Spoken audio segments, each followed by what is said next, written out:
रात के 2:30 बजे होने से किसी को पता नहीं चला कितने लोग मरे, कितने लोग हैं।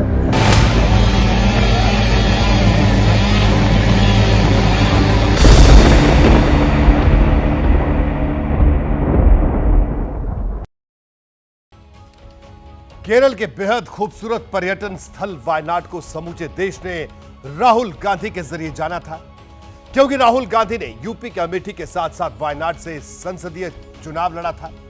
उसी वायनाड में मंगलवार रात को ऐसी प्रलय आई कि तस्वीरें देखकर लोग कांप उठे। वायनाड में केदारनाथ जैसी त्रासदी की तस्वीरें आई। पहाड़ से 6 किलोमीटर दूर तक बहकर आए सैलाब ने 4 गांव तबाह कर दिए। वायनाड में आई जल प्रलय में अब तक 160 लोगों की मौत की पुष्टि हो चुकी है। पुल टूटने की वजह से कई इलाकों से संपर्क टूट चुका है, जबकि लगातार तेज बारिश की वजह से बचाव कार्य में मुश्किल सामने आ रही है। प्रलय की वो रात इतनी भयानक थी कि 4 घंटे के भीतर 4 गांवों को शमशान बना दिया। घरों में सो रहे सैकड़ों लोग मौत की नींद सो गए। चट्टानों को चीरते हुए सैलाब तूफानी रफ्तार से आ रहा है और मुहाने पर डरे सहमे से कुछ घर और ये इमारतें दिखाई दे रही हैं जो कब ढह जाएंगी कोई नहीं जानता।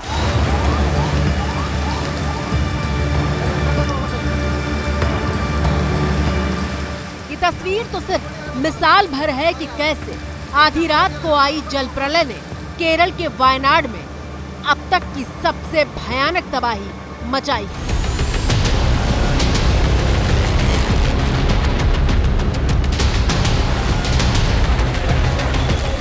जिधर देखो सिर्फ तबाही के निशान पसरे हुए थे। जो गांव आबाद थे अब वहां कई फीट ऊंचे मलबे का कब्जा हो चुका है। गांव, स्कूल, घर, पुल, सड़क सब कुछ बर्बाद हो चुका है। खिड़कियों के पीछे जो पूरा मलबा है वो कैसे भरा हुआ है। कार, जेसीबी ये मलबे में कैसे दब गई है पूरी तरीके से।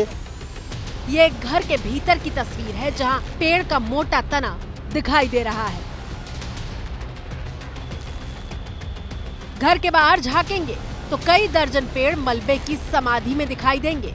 जरा कल्पना कीजिए कि पानी कितनी ताकत के साथ आया होगा कि रास्ते में मौजूद हर पेड़ को जड़ से उखाड़कर फेंक दिया।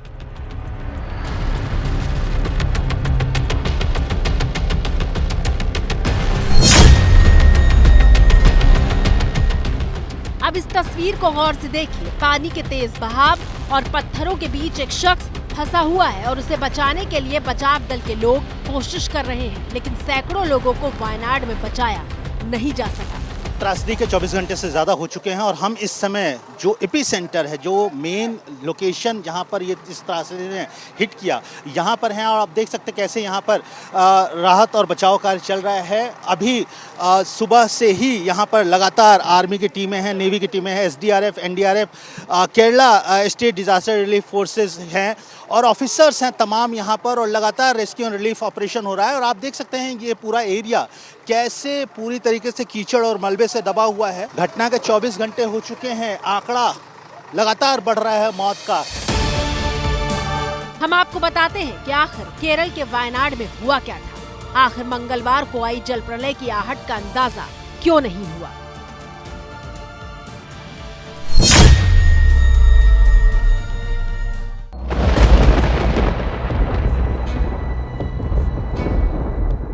रात करीब 2 बजे का वक्त हो रहा था। वायनाड में भीषण बारिश हो रही थी। लोग अपने घरों में गहरी नींद में सोए हुए थे और फिर अचानक एक के बाद एक 3 बार पहाड़ पर लैंडस्लाइड हुआ, यानी जमीन दरकने लगी। पहाड़ टूटकर गिरने लगे।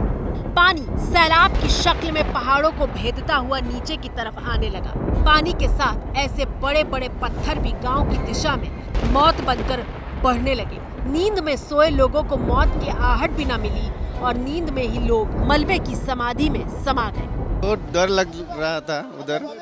हाँ, बहुत कभी गिर जाएगा। हादसे की तीव्रता देखिए, बड़े बड़े पेड़ उखड़ गए, घर मलबे में करीब आधे दब गए हैं। आप देख सकते हैं यहाँ पर कैसे जीप है, कार हैं, घरों के सामान घरों से बाहर आ गए, फ्रिज हैं, घरों के बर्तन हैं, डब्बे हैं, खाने पीने का सामान सारा बाहर आ गया।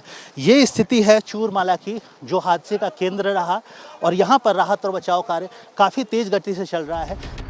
पहाड़ के नीचे बह रही चेलियार नदी के आसपास 4 गांवों पर सैलाब कहर बनकर टूटा। 400 से ज्यादा घर कुछ सेकंड के भीतर मलबे का ढेर बन गए।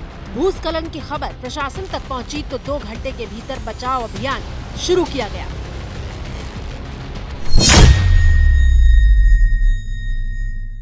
जब छावन कर रहा था तो हम लोग घर से निकल के जल्दी बाहर आ गया। ओ हमारा उधर का बहुत आदमी मर गया। लेकिन बचाव अभियान शुरू होने तक 500 से ज्यादा लोग कई फीट मलबे के नीचे दब चुके थे। सुनिए बचाव दल के एक सदस्य का बयान, जो आपको बताएगा कि ये त्रासदी कितनी भयावह है। 300 का ज्यादा घर था ये जगह पे, दूसरा जगह पे 300 घर था। अभी रेस्क्यू कर रहा है उन लोगों का। हाथ नहीं है, थोड़ा आदमी को रास मिलता है, हाथ मिलता है, पैर मिलता है, ऐसा ही है। पूरा बॉडी नहीं मिल रहा है। समझ रहे हैं आप, मलबे के नीचे से शरीर भी टुकड़ों में मिल रहा है। सेना, नौसेना, वायुसेना, एनडीआरएफ और केरल डिजास्टर मैनेजमेंट मिलकर रेस्क्यू ऑपरेशन कर रहे हैं। डॉग स्क्वाड की भी मदद ली जा रही है। डॉग स्क्वाड खोजी कुत्ते हैं, उनको इस मलबे में, इस पूरे मलबे में उनको किसी तक कोई फंसा हुआ, कोई दबा हुआ है, उनको बचाने और निकालने की मदद के लिए बुलाया गया है डॉग स्क्वाड को।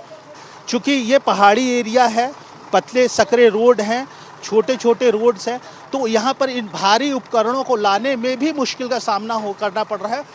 और रेस्क्यू ऑपरेशन भी आसान नहीं है। एक किनारे से दूसरे किनारे तक पहुंचने के लिए ऐसे पुल बनाए जा रहे हैं। पहाड़ों को पैदल पार करना पड़ रहा है। मौसम इतनी तेजी से बदल रहा है कि हेलीकॉप्टर का उड़ना चुनौती साबित हो रहा है।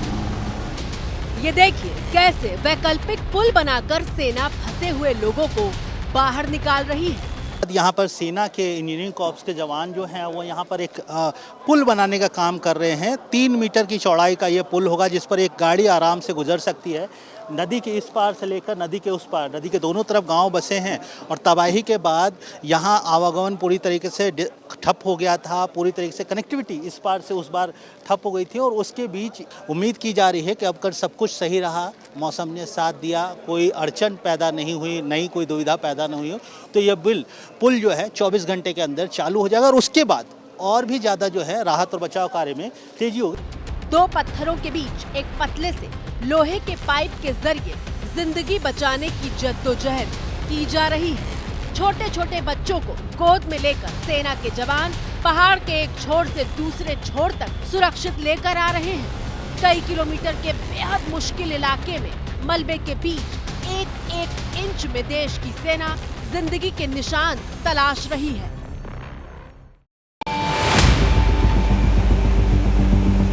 चुनौतियां कई स्तर पर हैं। मिसाल के तौर पर आपको इन तस्वीरों में हर तरफ मलबा दिखाई दे रहा है। इस मलबे में न सिर्फ पैर धंस रहा है, बल्कि कई जगह मलबे के नीचे कुएं होने की आशंका है, जिसकी वजह से रेस्क्यू ऑपरेशन में बहुत सावधानी बरती जा रही है। हम इस समय एक जेसीबी पे खड़े हैं। ये मलबा हटाने की मशीन है, लेकिन अभी करीब आधी मलबे में धंसी हुई है। ये हादसे से पहले यहाँ पर पार्क की गई थी, यहाँ रखी गई थी, और उसके बाद जब हादसा हुआ ये पूरी तरीके से मलबे में दब गई। और यहाँ आप सोच रहे हो कि मैं ऐसे जेसीबी के ऊपर क्यों चढ़ रहा हूँ। ये जो मलबा है ये करीब कमर भर जो मिट्टी है, काफ़ी भुरभुरी है, पानी से भरा हुआ कीचड़ है, और ये काफ़ी जो है देखिए कैसे ऐसे इसमें घुसा जा रहा है। तो इसलिए राहत और बचाव कर्मियों को भी काफ़ी सावधानी बरतनी पड़ रही है। यही वो केंद्र है, सबसे ज़्यादा मौतें इसी जगह पर हुई हैं। जो राहत और बचाव कार्य है थोड़ा धीमा है, मौसम भी एक चैलेंज है, मलबा एक चैलेंज है। यहाँ घरों के आगे कुएँ हैं, कुआं अब मलबे से ढक गया है पूरी तरीके से। उन कुओं से बच के निकलना भी एक बहुत बड़ा चैलेंज है। तो ये है स्थिति यहाँ पर चूरमाला की। वायनाड के लिए आफत अभी तक खत्म नहीं हुई है। मौसम विभाग ने भारी बारिश का रेड अलर्ट जारी किया गया है। वायनाड में इसे सबसे बड़ी त्रासदी माना जा रहा है। हालात का अंदाजा इस बात से लगाइए कि लैंडस्लाइड वाली जगह से 50 किलोमीटर दूर तक 10 शव मिले हैं। सैलाब गुजर चुका है, लेकिन नदी अभी भी उफान पर है। इस पानी को भेदते हुए हमारे जवान जान पर खेलकर गांव में फंसे हुए लोगों को बचाने में जुटे हैं।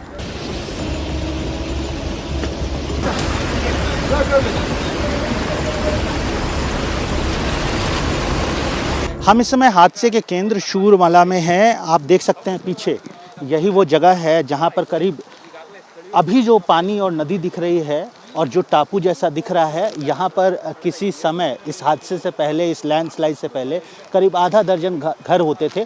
आप देख सकते हैं एक घर जो जैसे नुमा आपको दिख रहा है वो डेबरी में, मलबे में दबा हुआ है।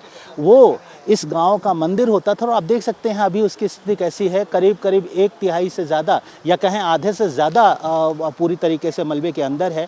और आप ये पूरा एरिया देख सकते हैं, यहीं पर सबसे ज़्यादा इफ़ेक्ट हुआ, सबसे ज़्यादा असर हुआ इस लैंडस्लाइड का। इस चूरमाला में जो गांव है, यहाँ पर 2 लैंडस्लाइड हिट हुई। वायनाड में ग्राउंड जीरो पर मौजूद एबीपी न्यूज संवाददाता आशीष चूरमाला का नाम ले रहे हैं। वायनाड का चूरमाला अपनी खूबसूरती के लिए जाना जाता है, जहां चाय के बेहद सुंदर बागान हैं।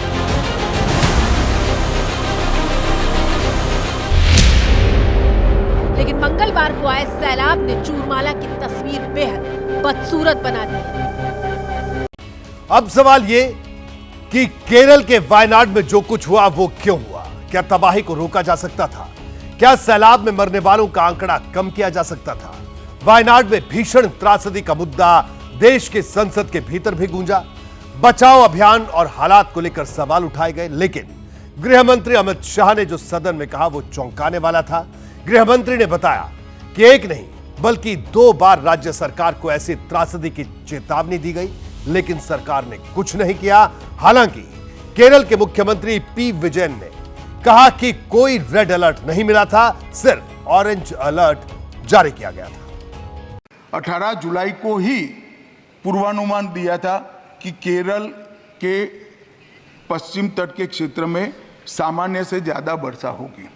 फिर 25 जुलाई को उसको स्पेसिफिक कर भारी वर्षा होगी, बहुत भारी वर्षा होगी ये कहा। और फिर 23 जुलाई को अति भारी वर्षा होगी, 20 mm से ज़्यादा वर्षा होगी ये भी कहा, और इससे भी ज़्यादा हो सकती है। 23 तारीख को ही एडवांस में क्या किया पूछा गया सदस्यों द्वारा। 23 तारीख को ही हमने 8 NDRF के पूरे दल वहां पर भेज दिए गए। मान्यवर, क्योंकि हमें मालूम था कि 23 तारीख को 30 तारीख के आसपास भूस्खलन होगा या बाढ़ आएगी या बारिश ज्यादा होगी तो जरूरत पड़ सकती है। वायनाड के मुद्दे पर कांग्रेस पार्टी के अध्यक्ष मल्लिकार्जुन खड़गे ने कहा था कि हमारी बात सुनिए। वहाँ की जो महिला है हमारी MP, उसके पास जानकारी है और वो अपनी बात रखना चाहती है। मैं आपसे विनती करता हूँ कि आप उसको अलाउ कीजिए, और जो चीज़ है, जो बातें आपने यहाँ पर बताया, सरकार अलर्ट है, वो मिनिस्ट्री अलर्ट, फलाना, वो बताएंगे। फलाना नहीं बताया, नहीं, उनका सुनने के बाद वो बताएंगे। आप जो हमको इंफॉर्मेशन दे रहे हैं उसके बजाय सरकार वो इंफॉर्मेशन दिए तो ठीक होगा। और इसी का जवाब देते हुए अमित शाह ने केंद्र सरकार द्वारा दी गई तमाम चेतावनियों का ब्यौरा पेश कर दिया। मैं कुछ कहना नहीं चाहता था मान्यवर, मगर भारत सरकार की अर्ली वार्निंग सिस्टम पर सवाल किए गए, इसलिए मैं कहता हूं प्लीज लिसन अस, मत चिल्लाइए, प्लीज रीड इट। जो वार्निंग भेजा है उसको पढ़िए जरा। 24 घंटे के भीतर वायनाड जिले में 140 mm से ज्यादा बारिश हुई। ये अनुमान से करीब 5 गुना ज्यादा बारिश थी। वायनाड के कुछ हिस्सों में 300 mm से ज्यादा बारिश हुई है, जबकि जहां तबाही हुई वहां 48 घंटे के भीतर रिकॉर्ड तोड़ 572 mm बारिश हुई है। केरल वो राज्य है जिसे उसकी खूबसूरती के लिए जाना जाता है, जिसके पर्यटन स्थल पूरे देश में मशहूर है। लेकिन केरल के बारे में डराने वाले तथ्य सामने आ रहे हैं। केरल लैंडस्लाइड के मामले में बेहद खतरनाक हो चुका है। पूरे देश में जितने लैंडस्लाइड होते हैं उसमें से 60% लैंडस्लाइड अकेले केरल में होता है। केरल का वायनाड पहाड़ी जिला है और पश्चिमी घाट का हिस्सा है। यहाँ 2100 मीटर तक ऊंचे पहाड़ हैं। मॉनसून में ये लैंडस्लाइड यानी भूस्खलन के लिहाज से बेहद संवेदनशील हो जाता है। हर साल केरला में लैंडस्लाइड्स होता है। हर साल आम जनता की मृत्यु होती है। कुछ दिन के लिए चर्चा होते हैं पर उसके बाद कुछ कार्रवाई नहीं होता है, लॉन्ग टर्म सॉल्यूशंस नहीं है। वायनाड के जिस हिस्से में त्रासदी हुई वहाँ पिछले 2 हफ्तों से भारी बारिश हो रही थी। पहाड़ की मिट्टी गीली और ढीली हो चुकी थी, इसलिए एक के बाद एक 3 बार लैंडस्लाइड यानी पहाड़ टूट कर गिरे। जानकारों के मुताबिक ये पूरा इलाका लैंडस्लाइड जोन में आता है। बावजूद इसके वायनाड में पिछले 2 दशकों में पर्यटन में उछाल से अंधाधुंध निर्माण हुए हैं, जिसने पूरे इकोसिस्टम को भी बिगाड़ दिया है। आप आलम देख सकते हैं, ये कीचड़ का आलम है और पूरा ये मलबा जो है इस पूरे गांव में चारों तरफ फैला हुआ है। घरों की स्थिति आप देख सकते हैं कैसे, अगर मैं अपने कैमरा पर्सन को कहूँ कि दिखाएं कि कैसे खिड़कियों तक पूरा ये मलबा गया, घर पूरे टूट गए और कितनी तीव्रता थी इस पूरे हादसे की। यहाँ पर आप देख सकते हैं कैसे स्ट्रेचर पे यहाँ पर लोगों को निकाल कर लाया जा रहा है। नदी के दूसरी तरफ जो लोग फंसे थे उनको स्ट्रेचर के सहारे जो है यहाँ से निकाल कर लाया जा रहा है। राहुल गांधी बहन प्रियंका के साथ कल वायनाड जा रहे हैं। यहाँ वो पीड़ित परिवारों से मिलेंगे। केंद्र सरकार ने भी वायनाड की मदद के लिए पूरी ताकत झोंक रखी है। आज के लिए भारत की बात में मेरे साथ इतना ही। दीजिए इजाजत, नमस्कार। जैसे ही घड़ी का काटा दोपहर 2:30 पे आए, बबीता जी का दिल सास बहू साजिश के लिए मचल जाए। और ये है इनकी बहू, पूरे दिन ऑफिस की टेंशन हो जाए गॉन जब ये करें अपना फेवरेट शो फ्री टाइम पे ऑन। इनकी तरह आप भी देखें अपना फेवरेट शो अपने टाइम पर और डाउनलोड कीजिए ABP लाइव ऐप अपने स्मार्ट टीवी पर।